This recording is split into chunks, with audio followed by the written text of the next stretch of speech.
최근 뉴스에서는 캠핑 열기 식었다, 캠핑장 폐업 증가 같은 말이 나옵니다. 실제로 통계를 보면 2021년부터 2022년에 정점을 찍은 뒤 캠핑용품 판매, 캠핑장 이용객 수는 완만하게 감소했습니다. 이건 사실입니다. 하지만 여기서 중요한 질문 하나. 이게 붕괴일까요? 아니면 정상화일까요? 코로나라는 특수 상황이 끝났습니다. 해외여행이 다시 열렸고 주말 선택지가 늘어났습니다.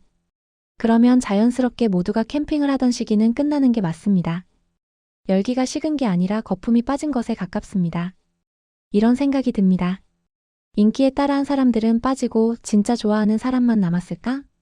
이 질문 굉장히 중요합니다. 코로나 시기 캠핑 붐에는 여러 유형의 사람이 섞여 있었습니다. 첫 번째, 정말 자연을 좋아하던 사람. 두 번째, 가족 추억을 만들고 싶던 사람. 세 번째, 유행을 따라 시작한 사람. 네 번째, SNS 감성에 끌린 사람. 다섯 번째, 여행 대체 수단으로 선택한 사람. 이 중에서 세 번째, 네 번째, 다섯 번째 유형은 상황이 바뀌면 빠질 가능성이 높습니다. 왜냐하면 캠핑이 목적이 아니라 대안이었기 때문입니다. 하지만 첫 번째와 두 번째 유형은 다릅니다. 이들에게 캠핑은 사진용 콘텐츠가 아니라 삶의 일부입니다. 그래서 지금 남아있는 사람들은 상대적으로 밀도가 높아진 집단이라고 볼 수 있습니다. 숫자는 줄었지만 충성도는 올라간 상태죠. 그런데 캠핑 유행은 왜 식었을까요? 모든 취미에는 사이클이 있습니다. 초기 확산, 과열, 피로, 안정. 캠핑도 예외는 아닙니다. 과열 시기에는 장비 경쟁이 벌어집니다. 고가 텐트, 감성 랜턴, 한정판 체어. 이때는 취미가 아니라 비교가 됩니다. 그리고 어느 순간 사람들은 깨닫습니다. 이게 왜 이렇게까지 됐지? 피로가 옵니다. 비용 부담도 큽니다. 기름값, 장비값, 캠핑장 이용료.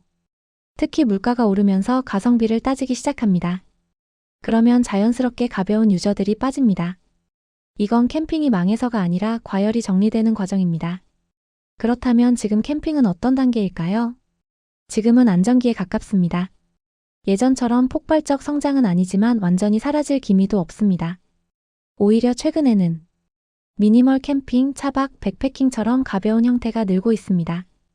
장비를 줄이고, 비교를 줄이고, 경험에 집중하는 흐름이죠. 이건 취미가 성숙했다는 신호입니다.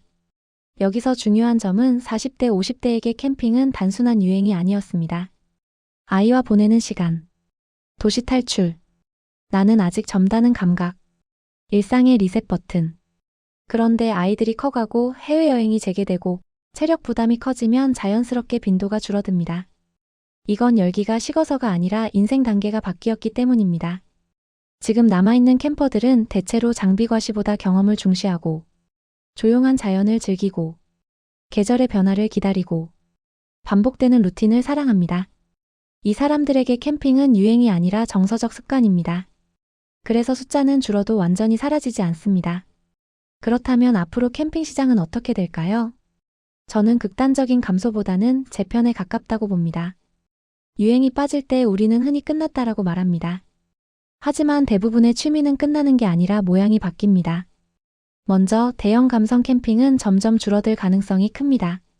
대형 텐트, 고가 장비, SNS를 위한 세팅 중심의 캠핑은 비용 부담도 크고 준비 과정도 만만치 않습니다. 과열기에는 이런 형태가 주목받지만 안정기에 들어서면 사람들은 묻기 시작합니다. 이렇게까지 해야 하나? 그 질문이 시작되면 자연스럽게 무게는 줄어듭니다. 그래서 앞으로는 소형, 경량화 흐름이 더 강해질 겁니다. 미니멀 캠핑, 백패킹, 간단한 차박 세팅처럼 준비는 가볍게, 경험은 깊게. 이 방향으로 이동할 가능성이 높습니다. 짐은 줄이고, 비교는 줄이고, 자연 그 자체에 집중하는 형태죠. 그리고 캠핑카와 차박은 완전히 사라지지 않을 겁니다. 이건 일종의 라이프 스타일 영역에 가까워졌기 때문입니다. 주말 여행, 1박 2일 소형 이동, 자기 감각입니다. 은퇴 이후의 로망까지 연결되면서 일정 수준의 안정적 수요는 유지될 가능성이 큽니다. 또 하나, 지역 소규모 캠핑장은 선별 생존 구조로 갈 겁니다. 입지, 관리, 차별화된 분위기, 그리고 재방문율. 유행기에는 자리가 없어도 갔지만 안정기에는 선택받아야 살아남습니다. 결국 구조는 이렇게 됩니다. 유행이 빠진 자리에 실사용자가 남는 구조. 숫자는 줄어들 수 있지만 밀도는 높아집니다. 이건 캠핑만의 일이 아닙니다. 한때 폭발적으로 늘었던 골프도 그랬습니다. 스크린 골프 열풍이 지나고 진짜 골프를 즐기는 사람들이 남았죠. 코로나 시기 집콕 유행과 함께 확산됐던 홈베이킹도 마찬가지입니다. 처음에는 오븐이 품절이었지만 지금은 꾸준히 굽는 사람만 남았습니다. 러닝도 그렇습니다. 마라톤 붐이 지나면 참가자는 줄지만 아침마다 뛰는 사람은 사라지지 않습니다. 모든 취미는 초기 확산 과열피로 안정 이 과정을 겪습니다. 지금 캠핑은 끝이 아니라 안정에 들어간 상태일 가능성이 큽니다. 그리고 안정기에 들어간 취미는 오히려 오래갑니다. 유행은 소란스럽게 오지만 취향은 조용히 남습니다. 그래서 결론은 캠핑 열기가 식었다는 말은 절반만 맞습니다. 모두가 하던 시기는 끝났습니다. 하지만 진짜 좋아하는 사람들만 남은 조용한 단계로 들어간 겁니다. 유행이 빠진 자리에는 취향이 남습니다. 그리고 취향은 생각보다 오래갑니다. 여러분은 어떤 쪽인가요? 유행 속에서 시작했지만 그래도 아직 자연이 좋으신가요? 아니면 한번 경험해보고 이건 내 취향이 아니구나 정리하셨나요? 둘 다 정상입니다. 유행을 따라 해보는 것도 경험이고 남는 것도 경험입니다. 중요한 건 비교가 아니라 자기 감각입니다. 오늘 이야기 정리해보면 이렇습니다. 캠핑은 코로나 특수로 과열됐다. 지금은 거품이 빠진 정상화 단계다. 유행형 유저는 빠지고 충성형 유저가 남았다. 취미는 사이클이 있다. 지금은 성숙 단계에 가깝다. 캠핑이 사라진 게 아니라 조용해진 겁니다. 그리고 조용해진 취미가 오히려 오래갑니다.